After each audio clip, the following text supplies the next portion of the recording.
তো বন্ধুরা তোমরা সবাই কেমন আছো? আশা করি সবাই ভালো আছো। তো আজকে আমি রিভিউ করব হিট এক্সপ্রেস মুভিটা নিয়ে। তো মুভিটা কেমন হচ্ছে সেটা আলোচনা করব তোমাদের সাথে। तो चलिए शुरू करते আমি যদি এক কথায় এই মুভিটা রিভিউ করি, একদম ঘাটিয়া মুভি, আমার কাছে অত ভালো লাগে নাই। हैं। मगर क्यों? তো এটা হিট এক্সপ্রেস না, এটা বালের এক্সপ্রেস। क्या बोला तूने? এটা আমি নাম দিলাম আর কি। তোমরা সত্যি মনে করে নিও না যে বালের এক্সপ্রেস মুভির নাম, পরে আবার সার্চ করবে বালের এক্সপ্রেস মুভি, তো পাবে না, খুঁজে তখন ঝামেলা হয়ে যাবো।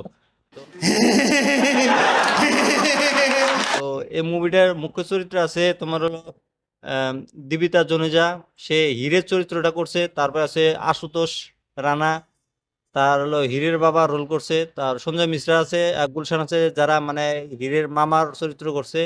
তারপরে প্রীত কুমানী নামে একটা ছেলে আছে, যে মানে আর কি হীরের মানে একটা বয়ফ্রেন্ড টাইপের লোক থাকে। তার এই মুভির ডিরেক্টর হলো উমেশ শুক্লা। তো মুভির কাহিনীটার কথা যদি বলি, মুভির কাহিনীটা হলো মানে যে হীর আছে না, হীর হলো যখন ছোট থাকে তার মা মারা যায়, তার বাবা কি কারণে বা জেলে চলে যায়। চলে যাওয়ার পরে সে লন্ডনে শিফট হয়ে যায়। তো হীর ছোট থেকে বড় হয় আর দুটা মামার কাছেই, যেখানে মানে গুলশান আর হলো সঞ্জয় মিশ্রা রোলটা করছে, তো তাদের সাথে বড় হয়। সেখানে পাঞ্জাবে একটা ধাবা চলায়, রেস্টুরেন্ট। তো লন্ডন থেকে ওর মানে আশুতোষ রানা আবার বিয়ে করে না, তার ওয়াইফ আসে, সে রেস্টুরেন্টে খায়, খাওয়া দাওয়া করার পরে হিরকে একটা অফার করে যে তুমি লন্ডনে এসো, তোমার মার নামে হোটেল খোলো। তো সে ওর মার নামে হোটেল খুলবো, পুরা মানে ইংল্যান্ড আমেরিকাতে আর মার নামে রেস্টুরেন্ট খোলার মানে আর একটা স্বপ্ন, মানে স্বপ্ন। তো সে স্বপ্ন হিসাবে সে ইংল্যান্ডে চলে যায়। ইংল্যান্ডে যাওয়ার পরে সেখানে রেস্টুরেন্ট খোলে, তার বাবার সাথে থাকে। তো সে বুঝতে পারে না যে আমার বাবা আর আশুতোষ রানা।